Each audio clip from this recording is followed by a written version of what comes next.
All right, Alicia, welcome to the Easy Conversations podcast. Thank you for joining me today. I'm really excited about the opportunity to talk with you. But before we get started, I do want to give you an opportunity to share with the listeners who you are, what you do, and then we'll just kind Great. of jump right Thanks into for it. having me, and thanks for everyone listening. I am a somatic psychotherapist, which is mental health work. It just means body based psychology and very specific kind of program and field, and is really gaining a lot of attention now with all the vagus nerve stuff out there and everyone's awareness of trauma and the nervous system, which is wonderful. So that's my main focus in my work. And I also have a women's pelvic health practice. So I really specialize in women's health, and I have psychotherapy available. And I also have a bodywork practice, which includes abdominal work and pelvic floor work, which is intravaginal muscle and organ and nerve therapeutic treatment. So I'm like one of the only ones out there that is a psychotherapist and really has a lot of experience in training and working with trauma, and also offers pelvic floor therapy. Excuse me, sorry about that. So that's the synopsis of my work is women's health work and really focusing on pelvic health, which is a huge need in our country. I'm in the United States. Yeah, yeah, no, thank you for sharing that. And yeah, it's very interesting the whole notion of women's health. And just out of curiosity, I would like to perhaps understand what made you want to go into the space and do the Yeah, work that's you're a doing. great question. I'm very transparent and happy to share. The main thing that got me veering into this women's health work is my own experience and all of my work with myself. I always say that my experience getting into somatic therapy was like a parallel road with my own pelvic health process with myself.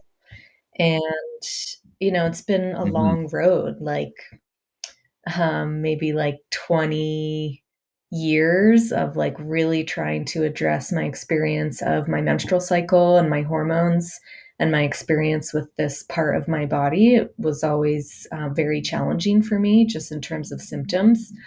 And then when I started to unpack my pulling the thread of what it means to be a woman and my experience with myself and my body and with relationships and my family and sexism and work and having a couple experiences of assault, which is, just pervasive, and like everybody seems to have a story and an experience of assault in modern societies, at least. So it just kind of blew my top off when I started to really get into the emotional and the psychological connections about why this part of my body was causing me so many challenges. And repairing that relationship with this part of myself has been so profound and really beneficial for my health. So, all of this work that I offer, I did it for myself first and really explored this deep excavation. And I started just saying, people need this. And the more I talked about it and the more I opened the door for people to do this work on themselves, the more flooded I got with more people and referrals. And, I don't think that's about me. I think I have some really good training and some skills, and I've done this work for myself. So that's really helpful. And I just see it as a huge need. And I kind of stumbled into it and then was amazed at the response I was getting from clients and colleagues, in both directions, some like major fans and some, a lot of judgment and a lot of taboo and a lot of like, this isn't okay. And I was like, whoa, like what? So it's been a really, really interesting journey for me personally and Yeah, professionally. And yeah, I'm really out there, like I'm licensed, I'm credentialed, I'm heavily trained, And I talk very openly, and I really encourage people to ask questions about this. And I have, a lot of reasons for that. Like, I really think that the systems that we swim in don't care about women's health. And so I say, well, then we have to take it into our own hands. And that's a big dialogue that I think is happening in our country. Right. Right. Yeah. Yeah. No, and thank you for sharing that and that vulnerability. I agree with you for sure. And I mean, just kind of first looking at the trauma angle, and I've covered it on the podcast often, that in itself, as you alluded to, the emotions and the physical trauma too can get stored in the body, right? And that can impact the overall functioning of our body. And then on top of that, I've had people share with me how they're kind of angry in a way with society in terms of how society's almost, I don't want to use the word manipulate, but has manipulated a lot of us around some of our own ideologies and the choices we make. And what I've heard a lot of the times, even like as simple as something you and I discussed offline too, but birth control has been very misleading. And from a lot of the times, the brunt of that falls on women, and then the choices they make, and then some of the consequences that aren't really either fully disclosed, or there's no knowledge or even support around it after the fact when there's other unintended consequences. What are your thoughts around that? And that's something I think that doesn't get talked about a lot. And to your point, obviously, can also lead to a lot of backlash because people either feel personally attacked or they just don't want to have those difficult Absolutely. conversations. Yeah, the birth control topic, um, we're having this conversation within, I think, like, it's actually like the anniversary. It's like about a year, I think, or it was in the spring. I can't even remember. But this whole Roe v. Wade thing and the changes in abortion law in our country.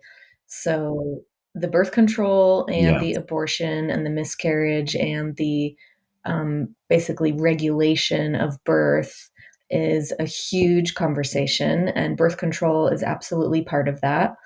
And the challenges are that women's health is so intricate. It is so, like, the dialogue is so complex, and I really do understand on one level of, like, really big picture thinking that healthcare and the government is like, there is no way to fully address women's health because their own experience of their birth and their early life and their hormones and what they were exposed to developing and chemicals in our food and what type of partnership they're in and genetic stuff, it's like, it's just kind of impossible.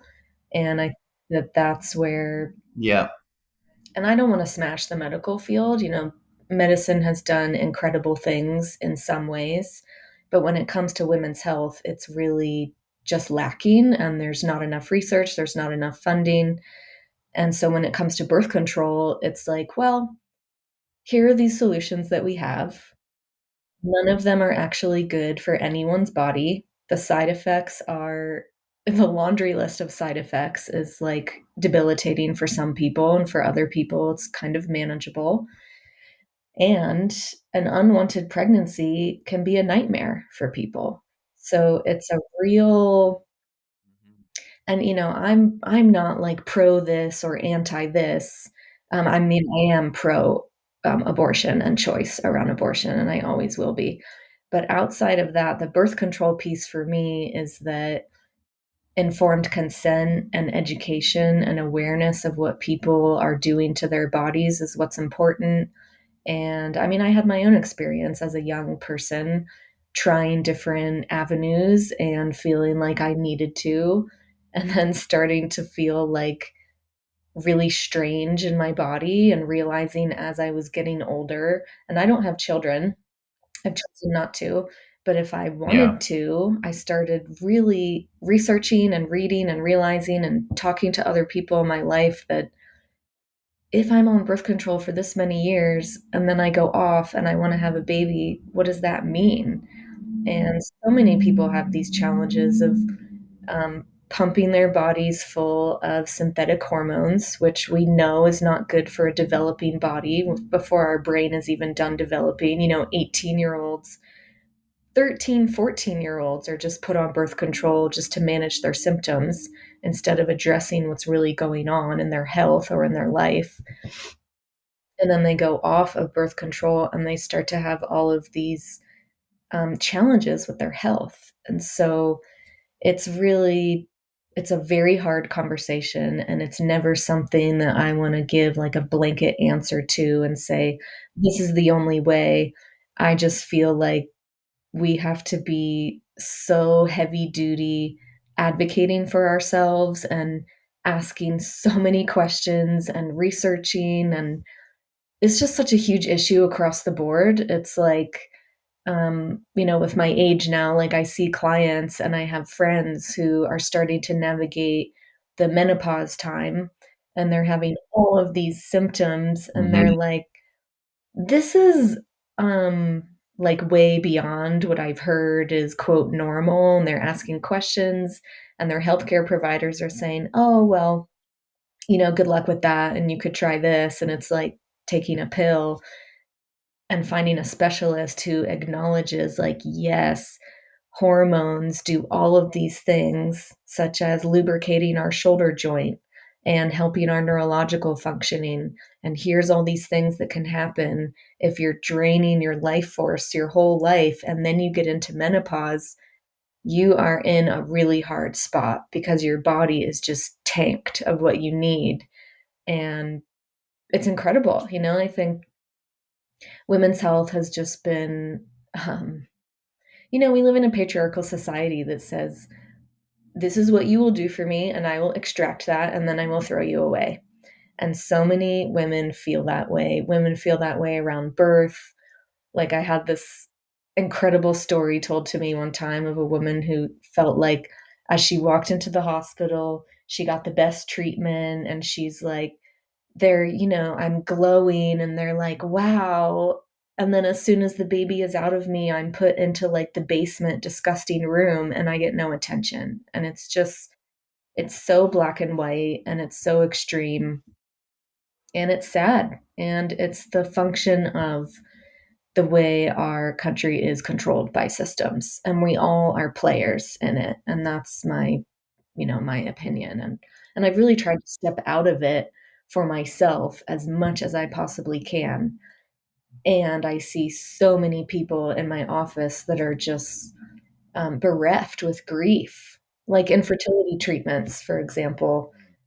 It's so invasive, it's so painful, it's so traumatizing, and we need so many resources. And at this point, I think I'm a little jaded because I'm a practitioner, but I think a lot of practitioners feel this way, and they're going, is this hopeless? Like, there's not enough people talking about this. There's the massive numbers of people that are experiencing trauma around women's health all day, every day. And then there's just a couple people having conversations like I am. And it's very disturbing to me. Yeah. Yeah, yeah, no, no, thank you for that. And yeah, I mean, just looking back now, I mean, obviously there's a lot of wisdom and that comes with age and you gain experience. But just looking back, I feel like anytime you're taking something exogenous and like you're messing with the normal chemical balance of your body, to me, that should be a red flag. Like just thinking back now. And unfortunately, when we're younger, we're just obviously our brain hasn't developed fully, but at the same time, we're also impressionable. And it's easy to be influenced based on what your peers are doing or what others are telling you or what seems cool. And I see a lot of that even happening now, from my perspective, in a different way, right? Where kids are being told they can make decisions regarding their body, they can take hormone blockers, they can do this, they can do that. And that to me is just very concerning as a father, but also just a member of society. I feel like it is part of my responsibility to look out for the welfare of our children because they are our future. And just hearing all of that and seeing it is alarming. And, I guess part of the reason why we can have these conversations is we may not agree on everything, but at least we're trying to highlight something that is a potential issue in the world today. Absolutely. Yeah, I mean, that's the benefit of our system is that this country is built on freedom of speech for better or for worse, what all of that means. We're not, I mean, we are, there's all these things happening around censorship and there's arguments and there is some censorship that's happening. And yeah, it's very painful. It's hard to have the level of complexity. And I really do think that the United States is going through something very specific. It's like it's going through its own very particular, unique thing around, especially this like making decisions about our bodies and our hormones while people are still developing. And I'm not, again, pro or anti, but changing the physiology of a young person while they are developing is something that you can't get back. It's like that is a very vulnerable window to be intervening. And when I encounter people that live in other cultures or other countries, they look at the United States and they're like, what? It's just like way outside of what their mind can comprehend. And they're like, what are you all going through? You know, around all the things, around sexuality, around sexual assault, around gender, around hormones, around surgeries, around the racial conversation. We have a lot behind us, and I think it's just getting explosive and it's all coming out. And in some ways, that can be very healing, and in other ways, that can be very destabilizing. And it's it's so so painful. And I do feel like I have my finger on the pulse a little bit. I have 50 clients that I'm like, okay, you're my like I'm like kind of shepherding you through. And so I get to hear what people are experiencing, and I watch social media and I read the comments because I want to have a finger on the pulse of what's happening in the social dialogue. And it's incredible. It is like, and I've been a therapist for 10 to 12 years, and I've been in patient care for 15 years. And part of it is age and experience and perspective. And part of it is the residue of a world crisis. Like, I've never seen what I'm seeing now as a mental health practitioner. And I've worked in inpatient hospitals, I've worked in emergency rooms, I've really been in some hard environments, I've been to jails.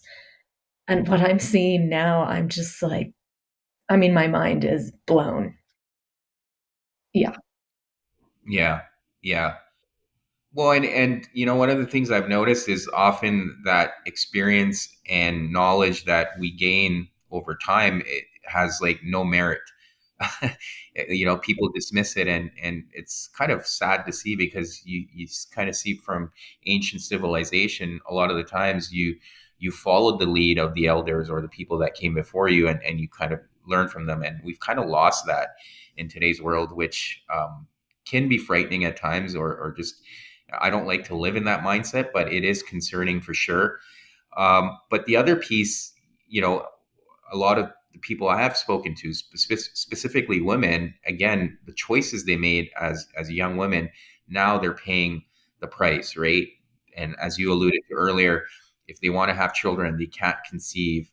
They're having other bodily issues that they weren't aware of at the time, obviously, based on the choices they were making. And so that alone is problematic from my perspective. But at the same time, what can, obviously, we're talking about women's health here, but what can women do to be more mindful of that, irrespective of their age, and some of the work you're doing in terms of educating your Yeah, clients? that's so important. And I do agree about this piece around elders. And the United States is one of truly the most embarrassing examples around this, like how we treat our elders, is quite disturbing to me. And Yeah, Canada's not far it's, behind. yeah, it's really, it's striking. It's it's very, very painful, and, that's like a whole universe. We could open up a big talk about that. So, when it comes to working, and sometimes I work with young people, and it is, working based on where someone is at and their development, I think is very important. The way that I work with an 18 or a 20-year-old is very different than the way that I'm working with someone who's in their 60s who gave birth 30 years ago. Like, we really have to acknowledge where this person is. And I always start with education in a huge way. Education and knowledge truly is power. And it's, it's pretty incredible. I'm thinking of this book that I'm amazed that I got my hands on before I really knew about what it was. It was a long time ago, and I just was like, wow, this is interesting. And I think I saw that someone had it, and so I ordered it. And it shows what they call in the book menstrual extraction, which is basically a manual abortion with a syringe. And now that book is unavailable. It's banned. You can't order it, you can't get your hands on it. So I think that education and access to information is one of the most powerful influences that, and sometimes that can be like too much too soon, like for really young people who are learning so much about the body, and like their consciousness can't really metabolize it yet. I think that we just, and that's the big argument about sex education. I mean, that's like one of the most charged things for parents and schools. And it's like, if we give all of this power to young people and then just say, I hope you make good decisions, parents have so many opinions about that. And I really understand that. And I'm not a parent, so, I don't work with kids intentionally because it's too much work to work with parents around all of that. But once someone is a legal adult, then I'm saying, well, here is this whole other way. And I really started to go in that other way direction for myself when I was about 23 years old.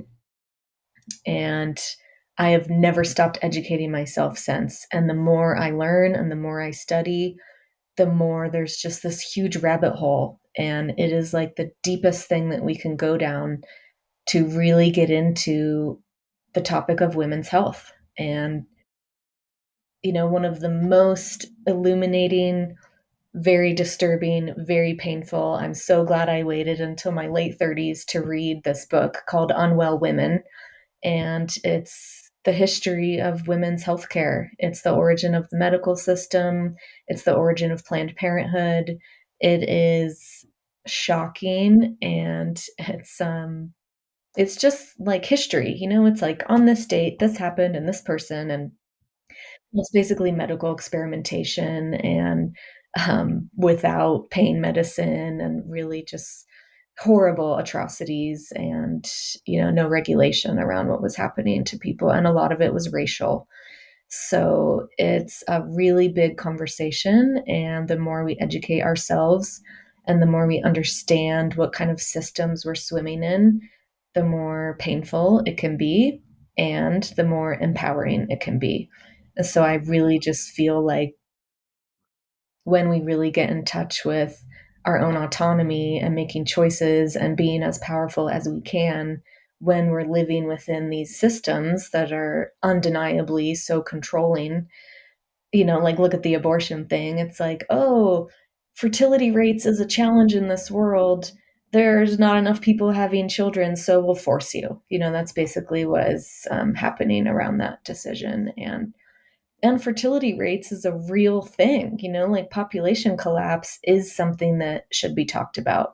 It's happening in other parts of the world. It is a very sad thing, but it's just the way that we go about it. It's this incredibly authoritarian, controlling, like, it's so, and I'm in Colorado. So I live in a place with more choice, and so that has a certain effect. But like I know some level of what's happening in the South, for example, and it is like, I mean, I don't even have words. It's so sad and horrible and traumatic, and we're all going to be dealing with that in the next generation. So, we come into our intergenerational patterns and what's happening in our families, and then we have to deal with it. And people are going to be dealing, young people, children, as they get older, are going to be dealing with what's happening in our country for a very long time. And being with young people around that is the best thing that we can offer as adults.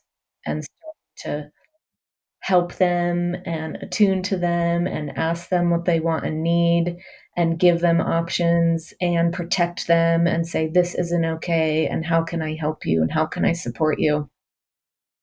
And there's just not enough people doing that. I think because of how uncomfortable this is and because of how alarming it can be, I think people either avoid and ignore and deny, or they get extreme and controlling and rigid.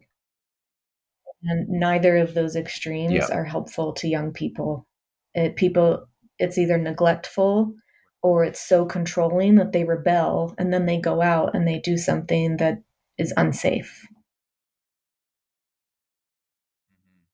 Hmm. Yeah, and I think part of it also is there's confusion for adults too, right? If the messaging is if you're not going to support your child's choice, then you're almost, Right. that's almost like child abuse. You shouldn't be allowed to be a parent. Your child should be taken away from you. And then on the other extreme, again, it's like, to your point, living on extremes, and the messaging that comes with it is challenging and tough to navigate for a lot of people. But I think at the same time, we need to be aware of that and try to find common ground, which is lost in today's world. And a lot of the times, there's that fear of, oh, if I'm going to say something that doesn't resonate, I might get canceled, or what I have to say might be controlled, or it might not get out there. And then on the flip side, what happens is then you only get reinforced with the information you're looking for. That's how a lot of this stuff works in the algorithms too. What you look for is Yeah. what you're going to keep getting fed. So it's not really giving you an opportunity to exercise critical thinking.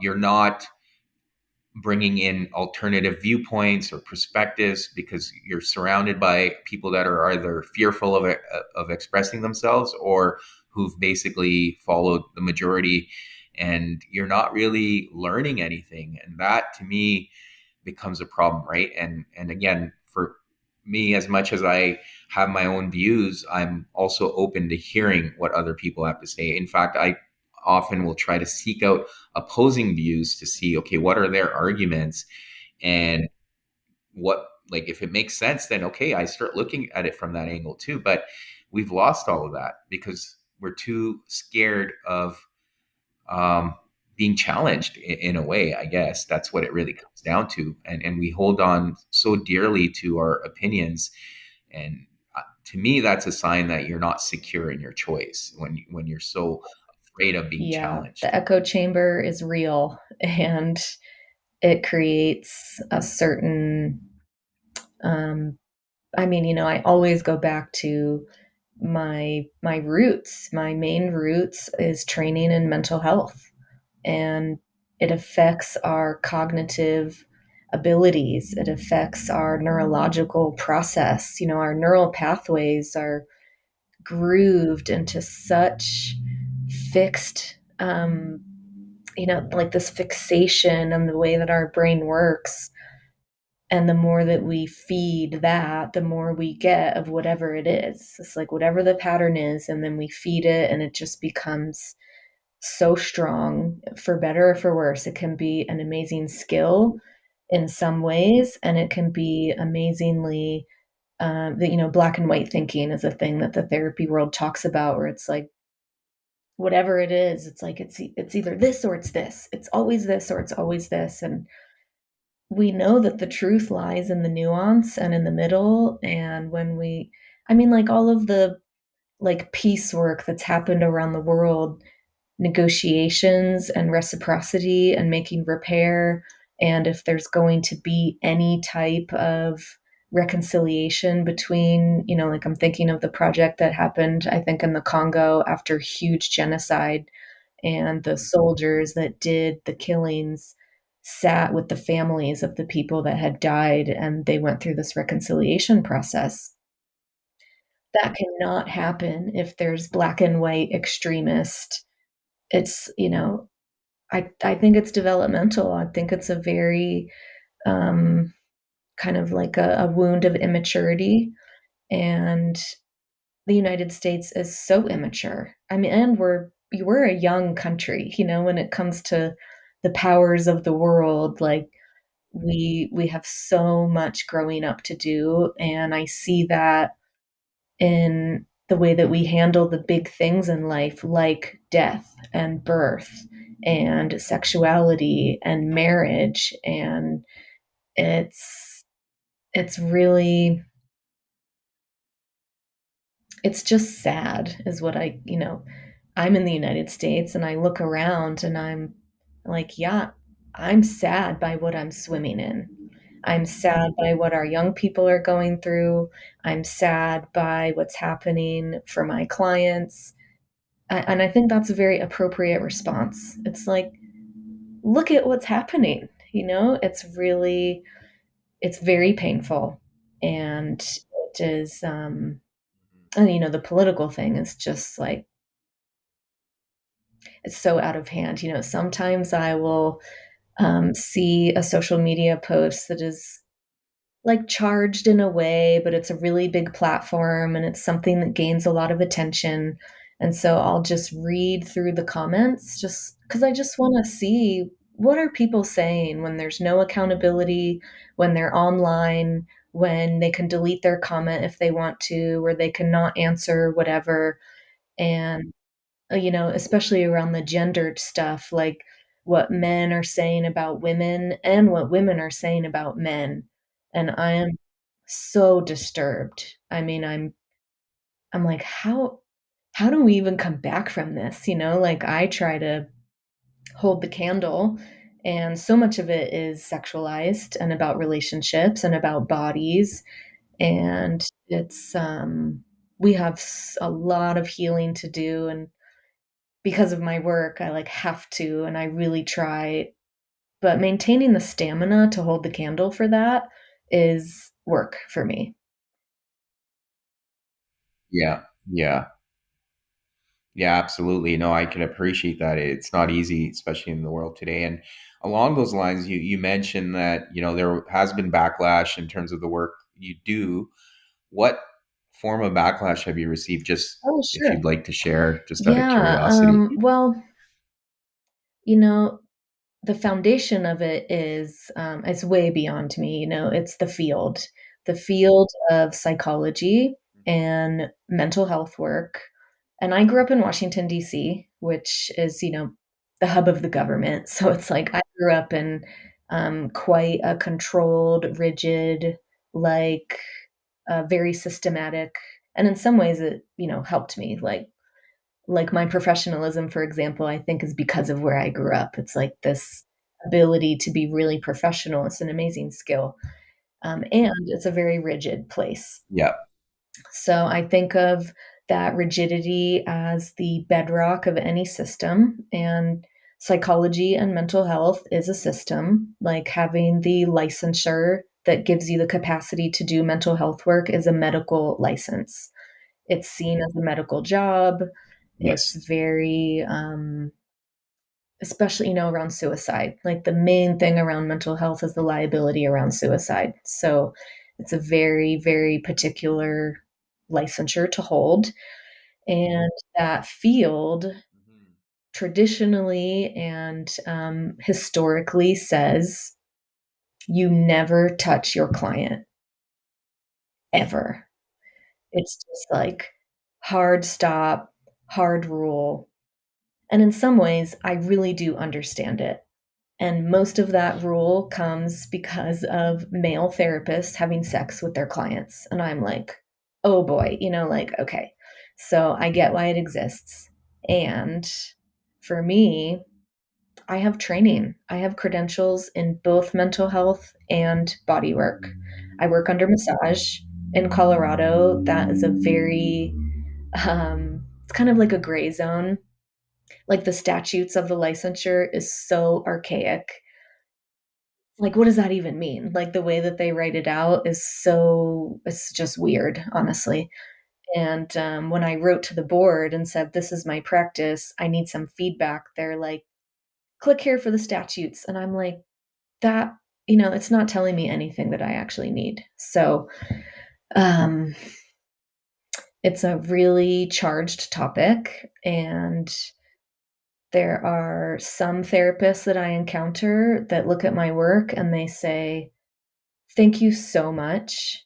This is like beyond, such big support, so much gratitude, so much acknowledgement of the amount of work that it takes to offer a safe space and to make sure that everything is consensual and there's like real awareness of what's happening. And I mean, entering someone's body, we're working with the inside of the body.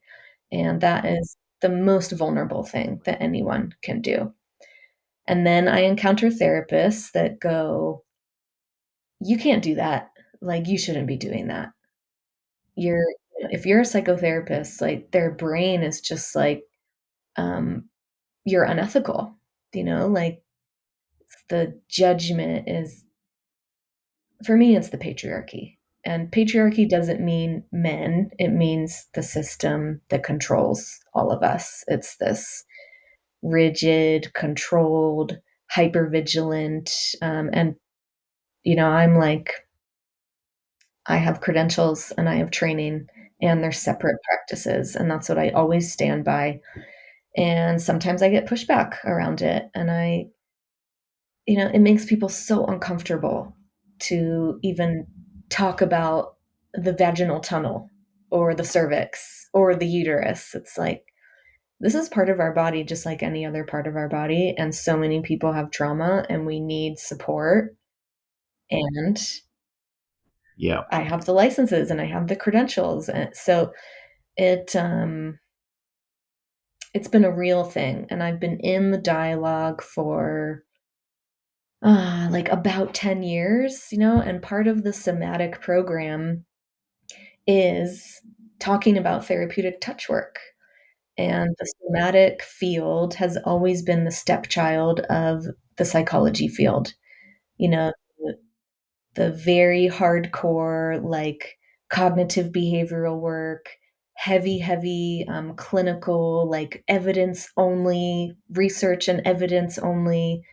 And they look at the somatic world and they're like, you're so fluffy, like, get out of here. You know, it's really, really interesting. And I left Washington, D.C. because I didn't want traditional psychology work. I wanted alternative work, I wanted somatic work. Touch has always been huge for me, and sitting and talking didn't do enough for me. So it's very, very wild to talk with practitioners about it, and people have such strong opinions. Like, it's one of those things that just makes people so polar in the field.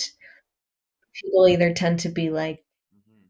you should never, absolutely not, or they're like, yeah, for sure. And there's a lot of nuances in between the extremes, and that's what I want to talk about. Yeah. Yeah. Well, and I mean, there's something to be said about the whole mind, body, soul kind of integration, which we don't necessarily appreciate, even from a psychotherapy perspective. If you're only going to focus on the mind, it's only a fraction of the whole being, right? And what I appreciate, like I came across Peter Levine's work, and he talks about anytime you want to take on that somatic approach, you almost have to do Yeah. that work on yourself, right? You can't really help someone else if you're not fully in tune with your inner workings and the physical sensations and all of that. But along the point you made around patriarchy and perhaps the I think for me personally, that compulsion really emanates from tyranny, right? Anytime you're forcing someone. And I do find it ironic that the Western world is going around the globe trying to teach others about democracy rather than looking Yeah. at their own backyard and seeing some of the compulsion that's happening, and people being forced to do things against their will with significant consequences, right? Um, so, I mean, that's a separate conversation, but it just it's interesting to see, right? And then when you kind of speak up or you voice your own opinion, then it's like, well, no, you don't get a voice, or if you don't agree with the mob, you're going to get canceled or shut down, right? And so it's that fear again that keeps coming up, but I do want to give you an opportunity also to perhaps share if you feel like there's more there, but like just in general around for women that are listening, regardless of their age, but what can they do to take more? I don't want to say control, but have more of an influence on their choices and be aware of these choices that they're making, regardless of um, yeah, what they're Yeah. being told externally. Oh, yeah. Let's see. There is a list, there's all that we can do is address what is within our control. And there's so much that is not within our control. I mean, like food, like everybody at this point is kind of aware, like the way that the United States manages food is incredibly problematic. And, when people who eat in the United States and they eat dairy and they eat gluten and they eat meat and they try to keep it pretty clean, but it's still, there's only so much you can do. And then they go to Europe and they eat all of those things and they have no digestive issues and they feel amazing. And it's like, well, okay, so there's plenty that is not within our control, and that is true. And I bring up that issue because our products and our foods and what we put in and on our bodies is filled with what my favorite public health people call endocrine disruptors. It's incredibly challenging on our endocrine system to be loading our body with, um, pesticides and herbicides are one of the biggest examples. So it's like you can do all the healing work in the world. You can do tissue work, you can do psychological work, you can do the emotional part. But if your life is just loaded with a certain caliber of problems for your body, that emotional, psychological body work is only going to go so far. So the first thing I say is look at what you're putting on and in your body. And it's tricky because that conversation is married to the conversation around wealth and resources. The best food and the best products cost money. And the highest quality things that are really Hmm. good for our bodies are incredibly expensive. And if you live in a food desert and all you have within a 40-mile radius is a gas station that has Cheetos and M&Ms, it's like, well, good luck cleaning up your lifestyle. It's a really big systemic issue. So there's only so much Yeah. that some people can do about that, but if you do have control over it, and I've done that for myself, I've completely overhauled my entire lifestyle, and it took me a long time because if you try to do all of it all at once, it is kind of impossible and you'll get burnt out and it's really hard to upkeep if you just, 180 and then within a month you're like, "Oh my god, this is like I can't sustain this." So that's taken me a decade to like fully transition into a whole different way of living. And that's where my money goes. You know, my money goes to good food and really good quality products and making sure that my environment is as clear as it can possibly be. And, in a way, that was a sacrifice. Like what I used to spend on was quite different. And now what I spend on is trying to maintain my health. And I wanted to say before I go back to this, I love that you brought up Peter Levine. Peter has built an incredible body of work.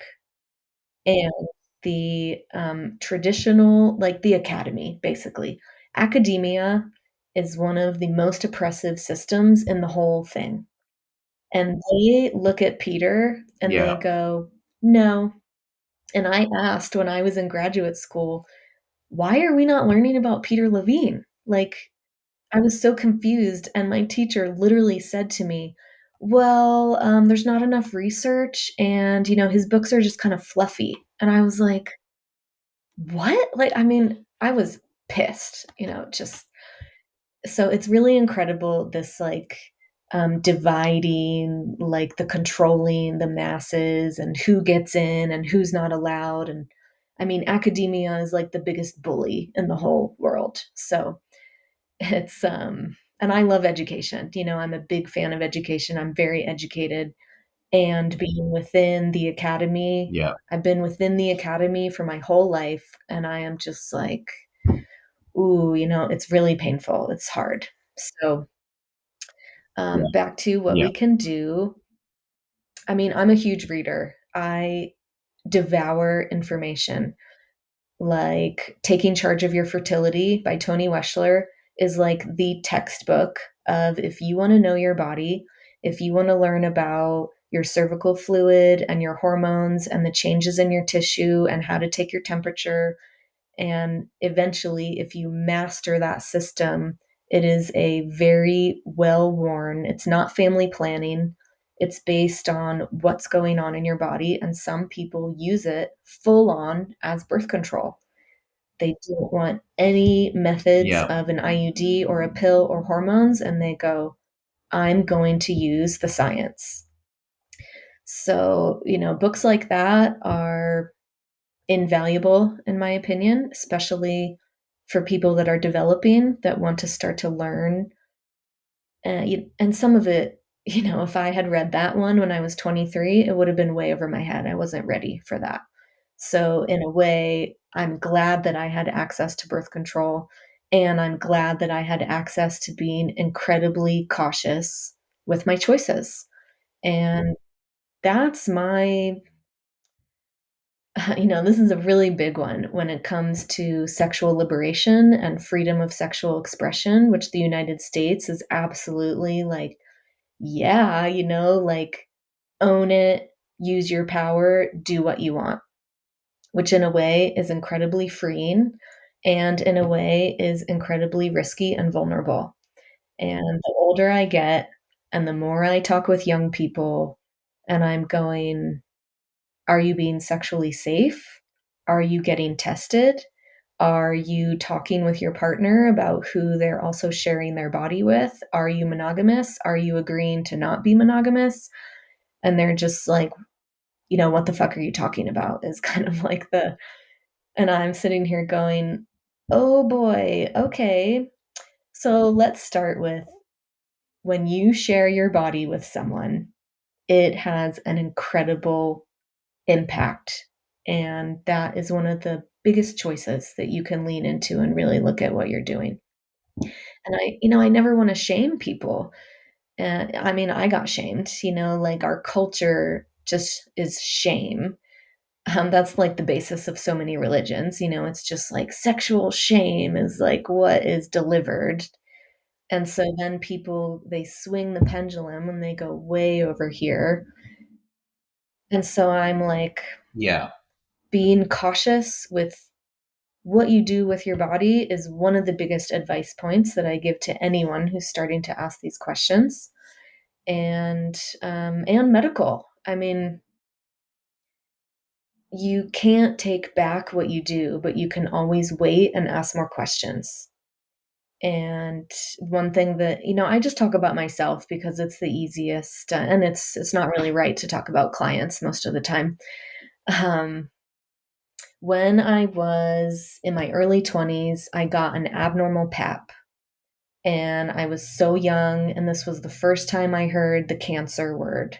It wasn't cancer, it's Yeah. pre-cancer, it's abnormal cells, and I was scared shitless. Like, I was absolutely just, and so I'm sitting there with this doctor.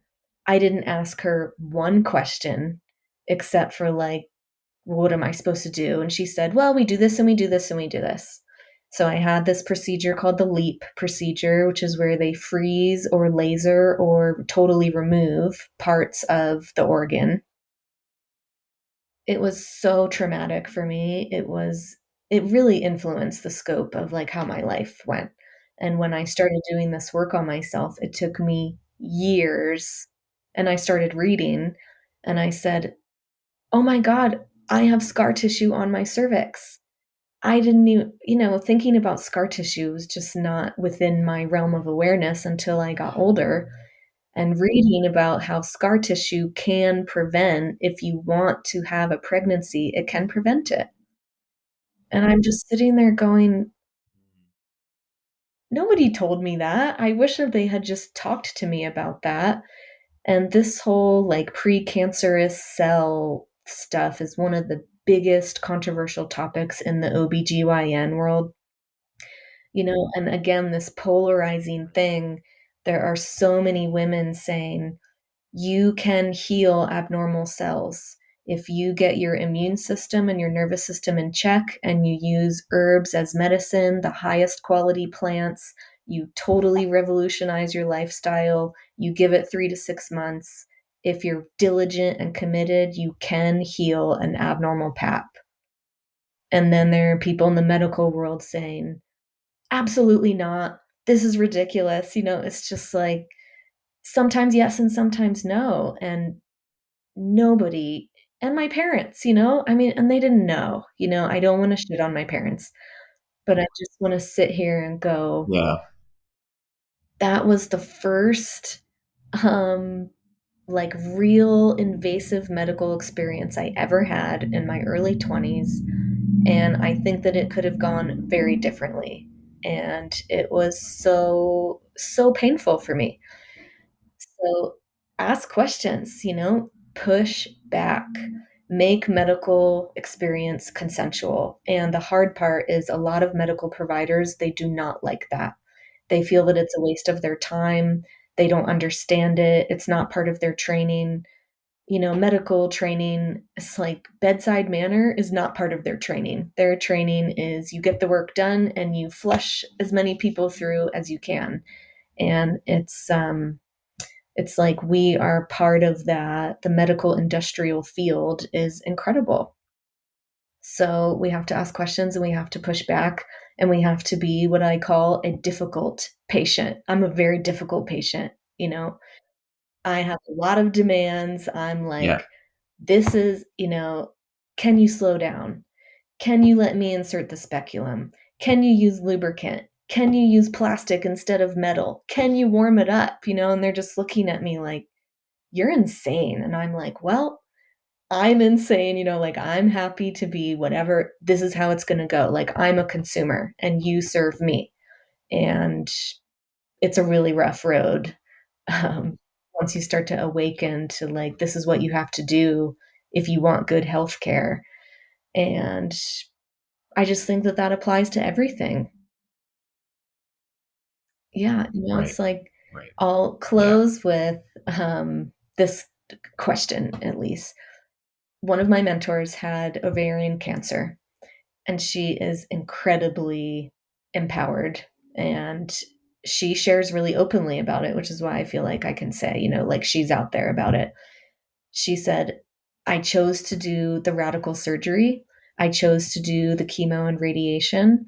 And I went in there and I said, dilute that.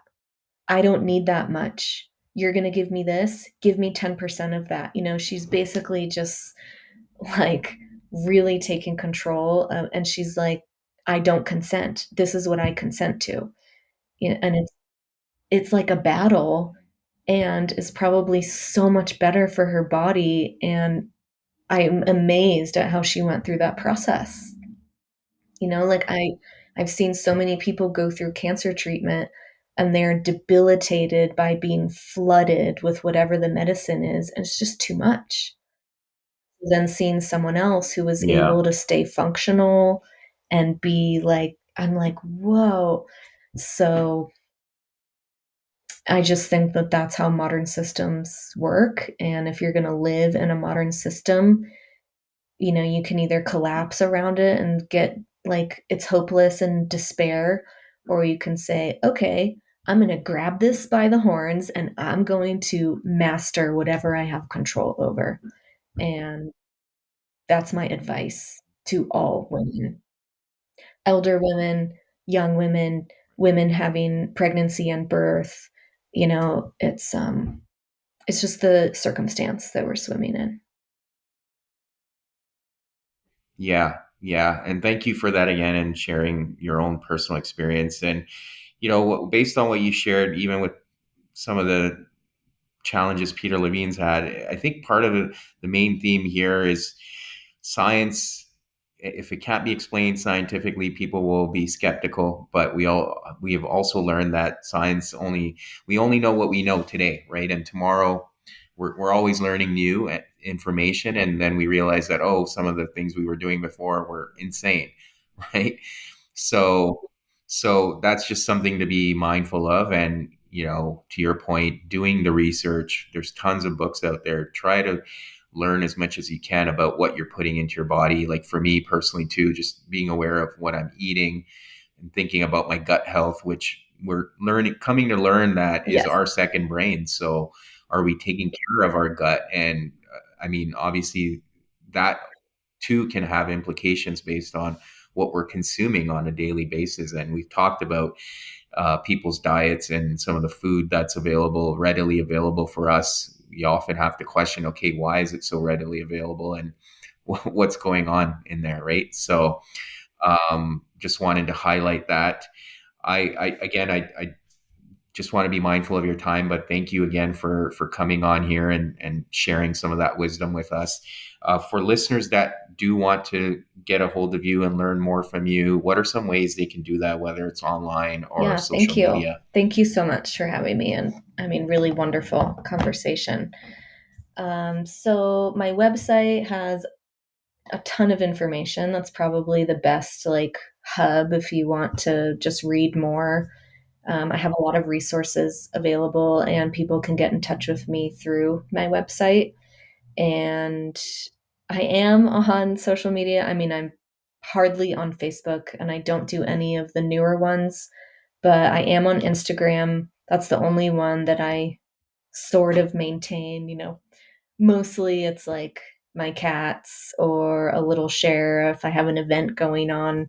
Um, but I'm happy to be on Instagram and just, people want that. And so I've chosen one platform, and that's where you can find me. And my email list really is, if I'm going to share online, it's usually on my email list is where I'm more transparent. I will share more. I will put out more details about things. So if you really want to connect with me and say, like, what's she doing? Joining my email list is probably the best way to get in close touch with me. Okay, awesome. Yeah, and I'll get that from you, and I'll put it in the show notes for the episode so people can go find it there. But yeah, just wanted to again take the opportunity to express my gratitude and thank you again for coming on here and having Thank this you. It's conversation with me. refreshing to have conversations with male show hosts who like really can and want to talk about this. It is a huge need. And, fathers in our country, it's like there's only so much. Like we need all of it. There's only so much that women are going to do around this. Like we need conversations in our families. We need conversations with our fathers. And it's different. It's different than having a conversation with a woman, and I appreciate it. Yeah, no, thank you. I appreciate that.